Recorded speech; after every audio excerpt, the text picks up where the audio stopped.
All right, welcome to this explainer. Today, we're going to put on our macro strategist hats and totally tear down a narrative you probably think you understand.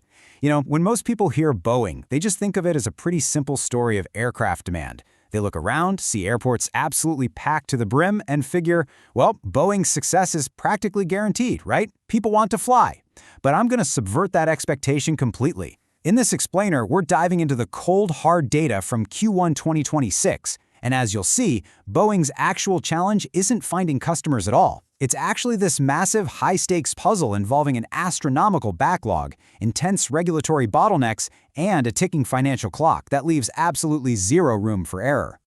Okay, let's dive into this macro financial framework. We're going to break it down into 4 quick layers: the backlog asset, the production bottleneck, the balance sheet timer, and finally, the valuation question. Now, before we even look at a single number, we need a complete paradigm shift. The absolute wrong way to analyze Boeing right now is to value it purely on its backlog, treating those promises like they're already cold, hard cash. But the other wrong way is to just write the company off as permanently broken. I mean, the aerospace market is a structural duopoly. Airlines desperately need Boeing to succeed. So what's the right way? The precise financial reality is that you have to view Boeing entirely as a backlog conversion and debt reduction story. See, Boeing is not your normal industrial company where revenue growth alone proves that everything's healthy. In aerospace, quality is the business model. A single safety failure disrupts production, certification, deliveries, cash flow, and ultimately, trust. This is fundamentally an execution story playing out under the strictest regulatory oversight on the planet. All right, Layer 1, let's look at the foundational asset that makes Boeing so incredibly unique. $695 billion. Seriously, take a second to process that. To put that into perspective, that backlog is roughly equivalent to the entire GDP of Switzerland. That is Boeing's total backlog as of Q1 2026. It includes more than 6,100 commercial airplanes ordered by airlines and governments all over the globe. I really want you to grasp the sheer scale of this number because it proves Boeing absolutely does not have a demand problem. The demand flywheel is fully primed. Airlines are practically clamoring for fleet renewals and fuel efficiency. This staggering figure represents future revenue just waiting to be unlocked. But as we just established, in this industry, demand does not automatically equal cash. So to actually unlock that $695 billion, Boeing relies on a very specific sequence. Think of it like a chain reaction. Step 1. Airlines place those massive orders. Step 2. Boeing builds the aircraft safely and to exact specs. Step 3. Deliveries convert that backlog into revenue and cash. And finally, Step 4. That cash funds the engineering, pays the suppliers, and crucially reduces debt. Now here's the catch. The entire financial engine of the company rests entirely on Step 2. If Boeing fails to build safely, this whole flywheel aggressively reverses. If production breaks down, inventory piles up, cash gets rapidly consumed, the supplier network destabilizes, and the financial pressure just skyrockets. So, just to quickly lock in, Layer 1. The fundamental asset here is that record $695 billion in demand across 6,100 plus planes. Backlog conversion is the absolute core engine of the business. Okay, so we've got record-breaking demand. So what's actually stopping the cash from flowing? Now we hit Layer 2, the production bottleneck. Now, what's really interesting about this timeline is that you literally cannot understand the current bottleneck without going back to January 2024. That Alaska Airlines 737-9 door plug incident, that single event completely altered Boeing's trajectory. The FAA stepped in, vastly increased their oversight, and basically said stop.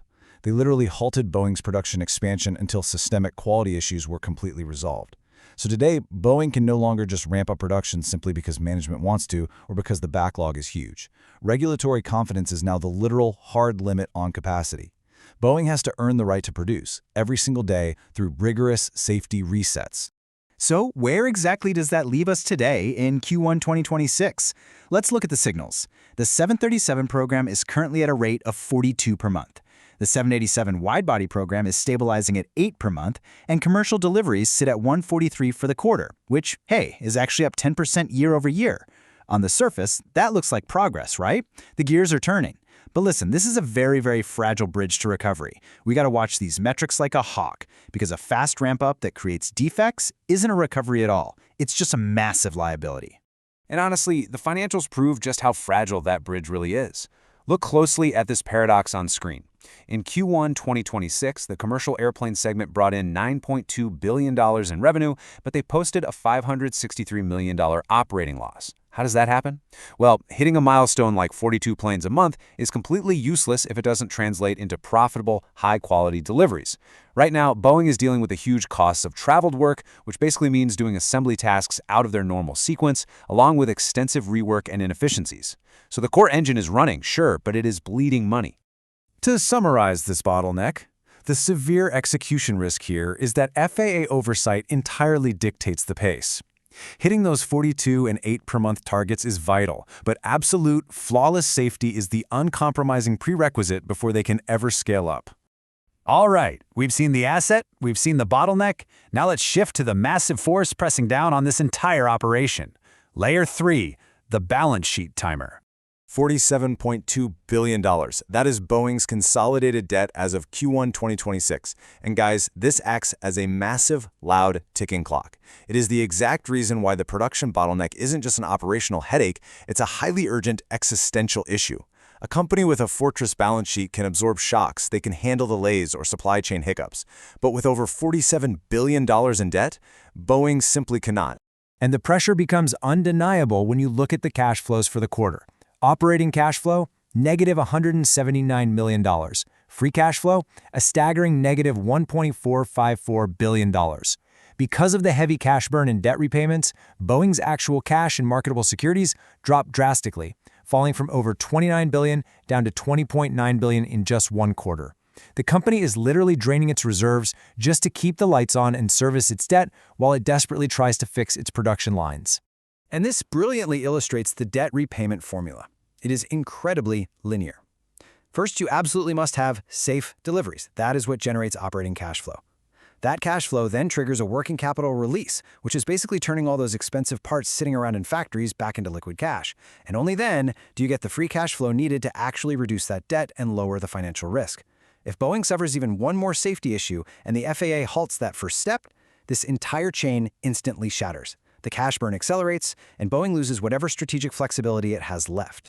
So just look at the stark reality of this math. $47.2 billion in debt, heavily negative free cash flow. A safe production recovery isn't just a nice-to-have goal anymore, it is financially mandatory. There is zero room for another safety shock. Which brings us to the climax of our deep dive today. Layer 4, the valuation question. So the crucial point is, how do we actually determine Boeing's intrinsic value moving forward? Well, it rests entirely on these drivers. Number 1, a safe production rate. Growth without quality destroys value, safe execution creates it. Number 2, delivery recovery. They've got to get those planes out the door to unlock that revenue. Number 3, liquidating that built-up inventory to release working capital. And number 4, aggressive debt reduction to de-risk the equity. Boeing might be an industrial giant, but right now its risk profile looks a lot more like safety-critical infrastructure. So I want to leave you with this final, really stark question. Honestly, it's the only question that matters for anyone analyzing this company right now. Can Boeing restore safe production fast enough to generate free cash flow before balance sheet pressure completely limits its strategic flexibility? You got to watch those 737 delivery numbers and watch that free cash flow. That is exactly where you'll find the answer. Thanks so much for watching this explainer, and keep your eyes on the data.